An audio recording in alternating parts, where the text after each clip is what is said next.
Basically, I was basically lying down the bed with my daughter and my girlfriend, and all I could, because I've always been paranoid on that block anyway. Every time I'm in there, like, so I just heard fire, fire, fire, and I got up and woke everybody else up, and everyone wore their clothes and everything and tried to run out the door. Well, as soon as I opened the door, all I could see was the smoke, so we ran back in. Then I gave some towels to my missus to pour around the door and everything, to pour around the door, and I started passing water from the bathroom so that she could put on the towel and everything here. Then I went to the window because I was on the 14th floor and I was screaming, help, help, help, I've got a baby in here, rah, rah, rah. And everyone's like, don't worry, they're coming to help you, just stay in there. They're going to come help you, stay in there. So all I could see was, I went around the kitchen and I could see the other side of the kitchen burning, not my part of the kitchen, but from the roof bit burning here. So I started to get a bit more, I don't know, scared. So I grabbed like bed sheet and that. I took about 14 bed sheets, tied everything together, tied it around the window, and I actually went through the window and I told my girlfriend to pass my daughter, and my daughter wouldn't come because she was so scared of the height. So they had to pull me back into the flat. Then I took some a cloth, carried my daughter, tied her behind on my back and everything here. Then the fire brigade came and they brought 4 people into my apartment because they thought like my apartment was the safest place for them to be on the 14th floor. They lived on my floor, so they thought that was the safest place for them to be.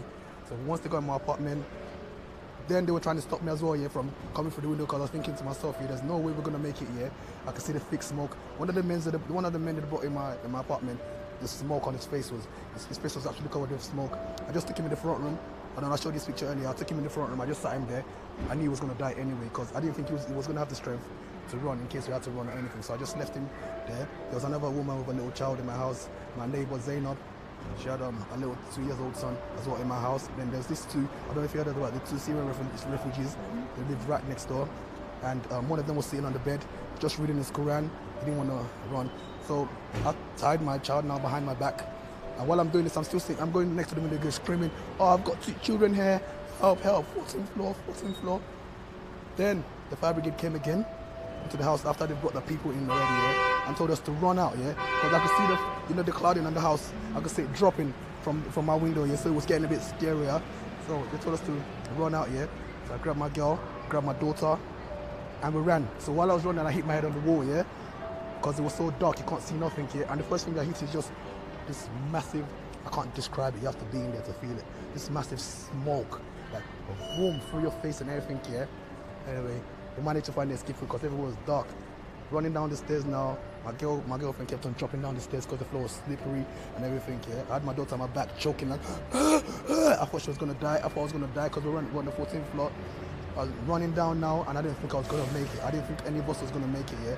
And when we got to the 3rd floor, then we saw like, this fireman down there because I had my daughter tied to my back, yeah. So they grabbed that off me and that's how we ran out, yeah. But when we came out, yeah, then one of the Syrian guys came to us. He's like, have you seen my brother? Like, no. We said, no, we haven't seen him. And Zainab with her son as well was in the house, and my other neighbor was in the front room here, so none of them made it out, yeah. But we had to just take that chance, because if we didn't take that chance, we probably wouldn't be here now. Yeah. And how do you feel about that? I mean, how are you dealing with that? I don't know how to feel at the moment, because a lot of these people, I know them, and it's kind of, I don't know, it's not really affecting me now, but I feel like it's going to affect me in the long run, but yeah, I don't know. And so, you and your girlfriend and your daughter, what injuries have you sustained? Sorry? So, yeah, like... most of us suffered is smoking inhalation, and a bump on my head, and like a little scratch on my So, are all of you in this hospital? Yeah. Oh, I see. Yeah, my daughter's still in there. She's going to get discharged tomorrow. I'm going to get discharged tomorrow. She's 4 years old. Yeah.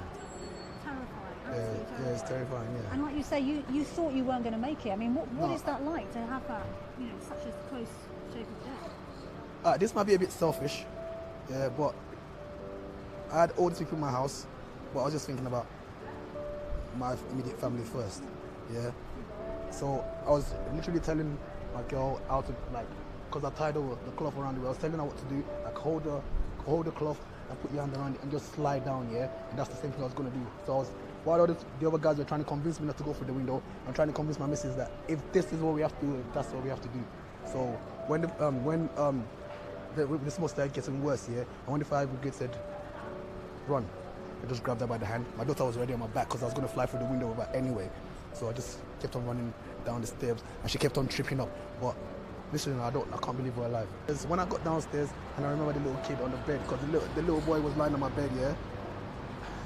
I just thought maybe if I'd carried him, but I don't know.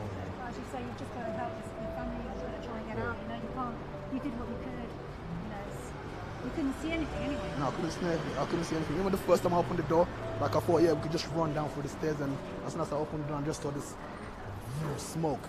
That's the scariest thing, and I'm looking there like, I was trying to be strong, like I was thinking, no, we're gonna die, but let me just leave. I went in the kitchen, and when I actually went in the kitchen, I saw the smoke from the other side, and I just